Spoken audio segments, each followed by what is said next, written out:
যদি বলি ডিআরএক্স এখানে ইফাত মালসকে কি টেক ডাউন করা হলো কিনা, পুরা লবির এমভিপি কে কি টেক ডাউন করেছে কিনা, না ইফাত মালস স্টিল লাইফ। সেখানে যদি রিফাতের কথা বলি, পুরা টিম কিল করলেও এখন পর্যন্ত রিফাত কিল শূন্য, একটা কিলও রিফাত এখন পর্যন্ত করতে পারেনি। লঞ্চপ্যাডের ইউজটা হয়ে যাবে ইলেকট্রো সাইড থেকে।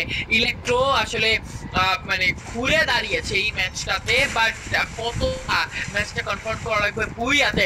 ইফাতকে নক করা হয়েছে, টিমের এমভিপি লবির এমভিপি কে নক করা হয়েছে, বাট তাকে আবারও বাঁচিয়ে দেওয়া হবে। অ্যালেক্স চলে যাবে কভার করার জন্য, রক লিও সেখানে থাকবে, গার্ড দেওয়া হবে ইফাতকে এবং তাদের কাছে খানিকটা জোন থাকবে। 5 গোল স্পট করবে একটা প্লেয়ারকে, ব্যাক টু ব্যাক ড্যামেজ দিচ্ছে, আরো কিছু ড্যামেজ চলে যাবে 5 এর সাইড থেকে। প্লেয়ারটাকে চুপ করে স্পট করেছে, বাট এই যে ট্রিগার কন্ট্রোলের যে ব্যাপারটা, ভাই নোভা নাইটস ট্রিগার কন্ট্রোলের উপর খুব ভালোভাবে কাজ করেছে এবং ডে বাই ডে তারা যেভাবে আপগ্রেড করেছে নিজেদেরকে, এই প্রশংসা করতে হয়। কারণ আসলে 5 গোল ওকে এন্টার করবে, আরো একটা ফাইটে ইনফরমেটি থাকবে, অস্ত্র ইউজ আমরা দেখতে পেয়েছি, নিজেদের প্লেয়ারকে রিভাইভও দিয়ে দিবে।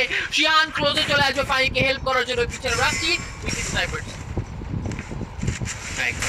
এই মুহূর্তে নোভা নাইট রয়েছেন রিফাইনারি জোন সার্কেলটাও একদম রিফাইনারি কেন্দ্রিক। সো রিফাইনারির এই জোন সার্কেলের ফাইটগুলোকে খুব প্রপার আসলে নিষেধ করা উচিত। কি করবেন ইলেকট্রো 23 প্লেয়ার্স স্টিল অ্যালাইভ, এইটুকু জোনে 23 জন 22 জন প্লেয়ার। এক্সট্রিম এক্স কিন্তু এবার আরো একবার করা হয়ে গেছেন সম্ভবত ইলেকট্রোর উপরে, এবং এক্সট্রিম এক্স এর পজিশন ওয়াইজ এবার আসলে তাদেরকে জোনেও যেতে হবে। জোন সার্কেলের বাইরে যে লম্বা সময় থাকতে পারবে সেই চেষ্টা মিথলার করা উচিত না, জোনকে কন্ট্রোলে নেওয়া উচিত। বলতেই হয়ে গেছেন মিথলা নক টু সিন অ্যান্ড কাজী both still alive, close combat fight এর জন্য আরো একটা প্রস্তুতি গ্রহণ, বাট 1S এবার কিন্তু দিয়ে দিবেন তাদের কাজটা তারা কমপ্লিট করে। এন্ড স্যাম তিনি তার কাজটা করলেন, ফিনিশ করে নিয়েছেন, 4টা কিল থাকবে 1S দের কাছে। আরো একটা সারপ্রাইজিং বুইয়া, 1S কি পারবেন নিজেদের বুইয়া ক্লেম করতে এই ম্যাচে, যেখানে অন্যান্য দল রিফ্লেক্স ইউনাইটেডের মতো টিম রয়েছে নোভা নাইটের মতো দল, সেই জায়গায় চ্যাম্পসদের টিম 1S একটা কাজ তো করা উচিত। চ্যাম্পস ইচিগো অরুনিম অ্যান্ড স্যাম পুরো টিমটার কাছে এক্সপিরিয়েন্স আছে, পুরো টিমটা যে কথাটি ড্র হয় বলতেছিল যে under rated not under dog.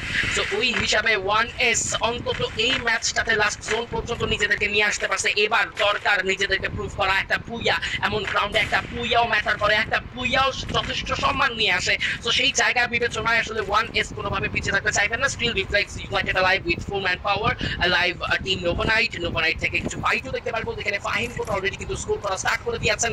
Where is Nova Knight, where is Fahim কোট, পজিশন অ্যাকচুয়ালি কোথায়? এবার কিন্তু আসলে কমপ্লিটলি 365 পুরো গ্রাউন্ডকে তিনি রিড করতে পারছেন। ফাহিম উপর থেকে আমাদের স্টার্ট, সেই সঙ্গে ক্র্যাকেরও ড্যামেজ চলে গিয়েছে। নোভা নাইট ক্লোজের জন্য ফাইটে প্রথম ডিআরএস থেকে কিন্তু এবার ক্র্যাকের কেনা হয়েছে না। ডিআরএস ভার্সেস এনকের ফাইটে দুটো দলই একজন প্লেয়ার হারিয়েছেন, তবে এবার ফাহিম কোটের আরো একটা নাম চাকুরিকে তুলে নেওয়াটা এটাও গুড ডিসিশন ছিল। স্ট্রোয়েক্স এন্ড প্রতীক, স্ট্রোয়েক্স নেপালের সবচাইতে সেরা স্নাইপার প্লেয়ার খ্যাত এই প্লেয়ারটা এখন পর্যন্ত লাইভ, বাট ক্লোজেন্স ফাইটে কিছু প্রেশার ফেস করতে হবে। প্রতীককে নক করে নিয়েছেন আরো একবার ফাহিম কোট, the real flash god from the side of team Nova Knight. Still live Reflex United বিচ থেকে যে কোনো মুহূর্তে গ্রাপলিং এর ব্যবহার করে কিন্তু এনকার করে চড়াও হতেই পারে, তার আগে জোনকে কন্ট্রোলে নেওয়াটাকে ডিসাইড করবে টিম রিফ্লেক্স ইউনাইটেড।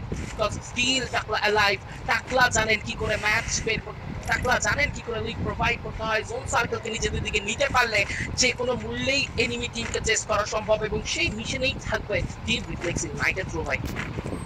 ওয়েট করতেছেন শেষ পর্যন্ত, জোনটা প্রায়োরিটি দিয়ে এনকেরা কখন নামে উপর থেকে। এনকে এদের কাছেও কিন্তু মানে জোনটা যেভাবে নোভা নাইটসের কাছে, জোনটা যেভাবে নোভা নাইটসের কাছে আছে, জোনটা কিন্তু রিফ্লেক্স ইউনাইটেডের কাছেও আছে। বাট এইখানে একটা কাবাব মে হাড্ডি আছে, কাবাব মে হাড্ডি হচ্ছে ইলেকট্রোরা। রাস্টিক এখানে নক করা হয়েছে, কে বা কারা আসলে রাস্টিকে নক করলো? 1S চ্যাম্প এবং ইচিগো তারাও কিন্তু ওয়েট করছে। ওয়েটিং গেমটা চলতেই থাকবে শেষ পর্যন্ত, যতক্ষণ না পর্যন্ত ওকে ফাইম গোড জাস্ট হয়তো বা ল্যান্ড করেছিল, তার কিলটা নিচে থেকে আই ডোন্ট নো কিভাবে, বাট কনফার্ম করা হয়েছে রিফ্লেক্স ইউনাইটেডের সাইড থেকে। রিফ্লেক্স ইউনাইটেডরা যেতে যেতে রিফাইনারি থেকে নিচে চলে যাচ্ছে।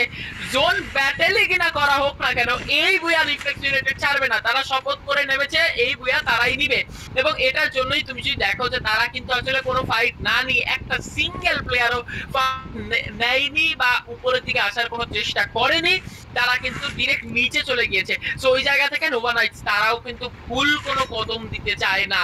আমরা লাস্ট জোনে maybe I don't know healing জোনের দিকে আগাতে পারি, এটাই দেখতে হবে যে আমরা হিলিং জোনের দিকে আগাচ্ছি কিনা। let's see আসলে হিলিং ব্যাটলটা কি লাস্ট জোনে হবে কিনা, যে অ্যাকচুয়ালি এই গ্রাউন্ডের লাস্ট ফিনিশিংটা যারা টিকে থাকতে পারবে, যারা আসলে নিজেদের এইচপি বাঁচায় রাখতে পারবে, তারা উইনার হবে, এমন কিছু হয় কিনা। 11 players still alive, team 1S এখনো কিন্তু বেঁচে রয়েছে, দুজন প্লেয়ারের সঙ্গে প্লেয়ার কিন্তু হারিয়েছেন, তবে ফাহিম কোড এবার চ্যাম্পসকে নিয়েছেন না, কুইক করেছেন finish, Nova Knight still alive.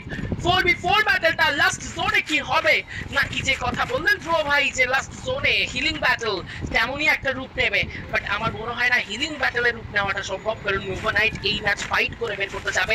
যেখানে কিছুক্ষণ আগে আমরা ইফাতকে নিয়ে কথা বলতেছিলাম, সঙ্গে সঙ্গে কম্পিটিটর চলে আসছে, that is team Nova Knight, and সেখানে ফাহিম কোড অলরেডি 9টা কিল করে বসে আছে, 10টা প্লেয়ার স্ট্রিট সার্ভাইভ করতেছে। রিফ্লেক্সিং মার্কেটের এগেইনস্ট নোভা নাইট যদি স্কোর করা স্টার্ট করে, ফাহিম কোড সেখান থেকে তো স্কোর করতেই পারে, তেমনটা কিন্তু প্রিপেয়ার করাই যায়, কারণ এই দলের নোভা নাইটের হয়ে যেভাবে স্কোর করতেছে প্লেয়ারগুলো, তাদের মধ্যে Fahim code is one of them, যে সবার শুরুটা করে এবং শুরুটা ভালো করতে পারলেই শেষটা ভালো যায়। অনেকেই বলেন শেষ ভালো যার সব ভালো তার, তবে শুরুটা ভালো হওয়া প্রয়োজন এই ব্যাটল গ্রাউন্ডে। শুরু ভালো যার, তার কাছেই কিন্তু ম্যাক্সিমাম কন্ট্রোল থাকে। রক ক্লিকে করেছেন ফিনিশ রস্টি, আলো একটা কিল সিকিউর হয়ে গেছে, 13 ডান বাই নোভা নাইট। 9টা প্লেয়ার এখনো সার্ভাইভ করছে, ইটস 4v4v1 ফাইট, যেখানে একজন প্লেয়ার সম্ভবত 1S থেকে, and NK versus the team RFX start হয়ে গেছে। ফাহিম কোড তার কষ্টে কমপ্লিট করেই গেলেন।